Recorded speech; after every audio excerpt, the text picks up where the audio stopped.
V dx sine square 2x এর মান নির্ণয় করতে হবে। এই মান নির্ণয় করার জন্য আমাদের এই দুটো সূত্র আমাদের কাজে লাগবে। V dx x to the power n সমান n into x to the power n minus 1 এবং ভিডিএক্স সাইন mx সমান সমান m cos mx। এখানে m কনস্ট্যান্ট, এখানে m কনস্ট্যান্ট। তাহলে চলো দেখে নিই। তাহলে প্রথমে কি হচ্ছে, এই সূত্রটা অ্যাপ্লাই হবে। আগে কার কাজ হবে? পাওয়ারের কাজ হবে। আগে কার কাজ হবে? পাওয়ারের কাজ। তাহলে পাওয়ার বেরিয়ে আসলো 2, তাহলে সাইন পাওয়ার 2 থেকে 1 মাইনাস হয়ে গেল 2x ইনটু, এবার সাইন 2x, যেখানে সাইন mx এর সূত্র কি ছিল? m cos mx। তাহলে এই ক্ষেত্রে কি হবে?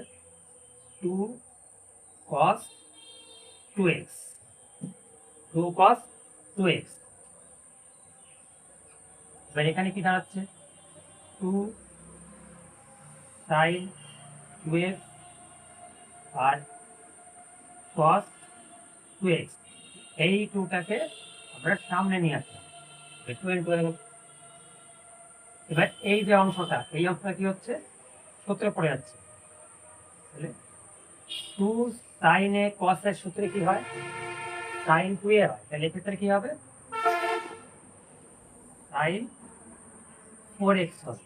কি হবে? sin 4x হবে।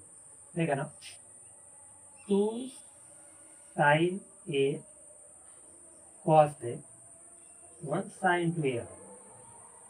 তাহলে a মানে 2x, a মানে 2x, 2 ইন্টু 2x মানে 4x চলে আসছে, চলে আসছে 4x।